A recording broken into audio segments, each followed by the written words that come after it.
Welcome to this explainer. Today, we're unpacking a really fascinating tension that's completely reshaping healthcare right now. We're talking about the intersection of cutting-edge generative AI and, well, the absolute unyielding necessity of human empathy in clinical dentistry.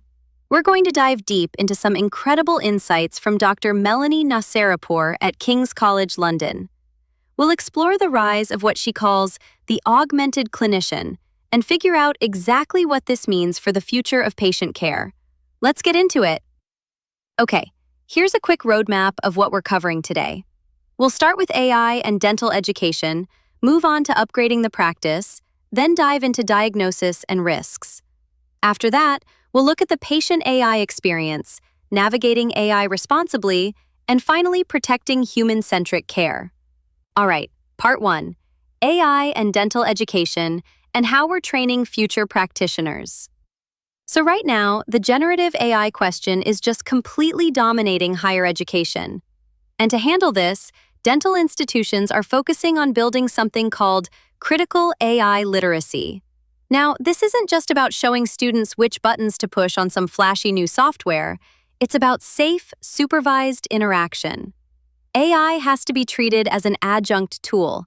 It's a supplement to your armamentarium, not a total replacement for your brain. Faculties really need clear, transparent guidelines so that students can fully master this literacy before they ever step foot into an independent practice. Moving on to part 2, upgrading the dental practice, focusing on efficiency and care. Let's fast forward from the classroom to the actual clinic. AI isn't just out there plotting wildly complex surgeries, it's actually already organizing your stockroom. We're talking about the everyday administrative stuff like record keeping and patient booking. A lot of software companies have quietly embedded AI into their existing system upgrades. This means practices are adopting these tools seamlessly to boost efficiency, sometimes without even really realizing it. Turns out your new favorite receptionist might just be an algorithm. But look, all that efficiency absolutely cannot come at the cost of security. Protecting personal data is a massive imperative here. When an algorithm is managing patient records, your critical thinking has to lead the way. These systems have to remain strictly compliant with data protection laws like the UK GDPR and the Data Protection Act of 2018. Because at the end of the day, the sheer convenience of AI can never, ever outweigh our ethical and legal duty to protect our patients' data. Okay, part 3, diagnosis and clinical risks, or the era of the augmented clinician. So, moving from the waiting room straight into the operating chair, Dr. Nasseripour offers this brilliant analogy that I just love. She says clinicians need to adopt the exact same criticality when choosing an AI software for, say, caries diagnosis, as they would for a new generation of composite. Think about it for a second. You wouldn't just blindly trust a brand new dental material without looking at the clinical trials, right?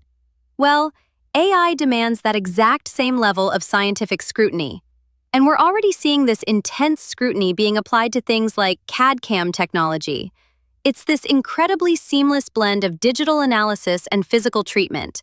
You're going from intraoral scans to virtual models, letting AI enhance those preparation checks, and even design the prosthesis, all before sending the whole thing straight to the milling unit. It's amazing technology, but the outputs have to be verified. Which brings us to the risks, because we really have to talk about them. AI systems come with some widely accepted flaws, primarily bias and what we call AI hallucinations. This is where the software simply invents information out of thin air. It's literally making things up instead of using real, factual data. And obviously, if an algorithm misidentifies a shadow on a radiography or misses a critical risk factor due to some built-in bias, the real-world consequences for the patient are severe. So because of these very real risks, the absolutely crucial point is this: the clinician is the final judge of the diagnosis, the risk assessment, and the care plan. You simply cannot outsource your ultimate clinical responsibility to an algorithm. We have to keep the human in the loop for the patient's sake. Part 4, the patient AI experience, looking at wearables and chatbots. Take clinical decision support software like Provisor, for example. It's an oral health risk assessment tool. A relatively simple AI algorithm runs an analysis to help you systematically assess the patient. Then, it proposes a highly personalized preventative care plan, targeting specific risks for diseases like caries, tooth surface loss, periodontal disease, and even oral cancer. And it actually goes even farther into their daily lives. We've got smart wearables that can track tooth grinding in real time, while practice portal chatbots use natural language processing to offer 24/7 oral health advice. But hey, while these tools are fantastic for flexibility, we really can't forget about equality, diversity, and inclusion. Not every single patient has the digital literacy or, frankly, the budget for smart wearables. We have to make sure AI doesn't leave more vulnerable segments of the public behind. All right, Part 5. Navigating AI responsibly through professional development. As AI evolves, your responsibility as a clinician evolves right along with it. I mean, dentists used to just take courses on the newest implant systems, right?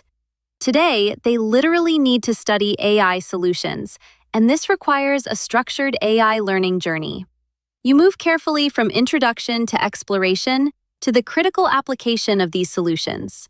You really cannot navigate these waters on the fly, especially when dental sales reps start showing up at your door, pushing the absolute latest algorithmic interpretation aids. And this brilliantly illustrates that there is a right way and a very wrong way to learn about this stuff. Asking a generative AI chatbot to explain AI to you is just not a viable option for a healthcare provider. Professionals trained in evidence-based decision-making must rely on scientific methodologies. You need to be subscribing to peer-reviewed journals and reading systematic reviews to critically assess the technology that's coming your way. Finally, Part 6, protecting human-centric care and the overarching philosophy of AI. So moving past the practical day-to-day applications, we really have to look at the philosophy behind sustainable healthcare. And I want to ask you a somewhat provocative question here. What shift would you most like to see in how generative AI supports the future of clinical dentistry? It's a massive, high-level question, but it's one that every single user, developer, and policymaker needs to confront right now. Because look, AI is absolutely here to stay. So our engagement with it has to be sustainable. We must assess the cost-to-benefit ratio. And I don't just mean with quantitative data like, oh, how many minutes a chatbot saved your receptionist today? We need deep, qualitative analysis.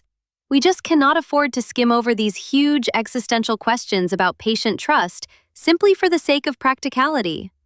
Dr. Nasseripour actually references this incredibly powerful quote from the philosopher Hans Jonas. He said, "Act so that the effects of your action are compatible with the permanence of genuine human life." Adopting advanced technology in healthcare is a massive collective action. Even if we can't possibly predict all the future consequences of AI, we are still entirely responsible for how we choose to deploy it today. Ultimately, as we integrate AI to make our practices more efficient and our diagnoses more precise, we must fiercely protect future humanity's autonomy, dignity, integrity, and vulnerability. That unyielding necessity of human empathy just has to remain at the absolute core of everything we do. So I'll leave you with this to think about. If AI does become your ultimate clinical assistant, what is that going to mean for the human soul of your practice? Thanks so much for joining me on this explainer, and I'll catch you next time.